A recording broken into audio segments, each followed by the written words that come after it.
Good morning বন্ধুরা। আজ সকাল সকাল উঠে গেলাম, একটু জগিংয়ে বেরিয়েছিলাম, তার সঙ্গে একটু ব্রাশটাও করে নিলাম।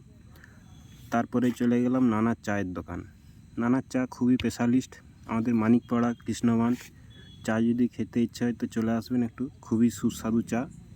এবং চা খেয়েই একটু ঘোরাঘুরি করলাম এবং মাঠে সবাই খেলাধুলো করছে, খেলাও একটু দেখলাম।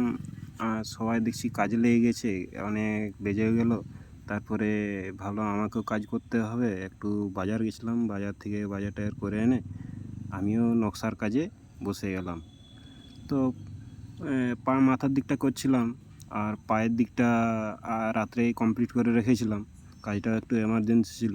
তো আমাদের আম গাছ যে আছে, আম গাছের খুবই বকুল হয়েছে, কিন্তু কুয়াশার জন্য আম বকুল থাকে না, ঝরে যায়। এবং গাছটা অনেক বড়, তো তার জন্য জল টল দিতে পারি না, উপর দিকে একটু প্রবলেম হয়। তো আমটা খুবই ভালো, সুস্বাদু। এবং এই করতে করতে মোটামুটি গাড়ি চলে এলো, খাটটা কমপ্লিট হয়ে রয়েছিল, খাটটা কমপ্লিট দিয়ে দিলাম। তো ভিডিও কেমন লাগলো কমেন্টে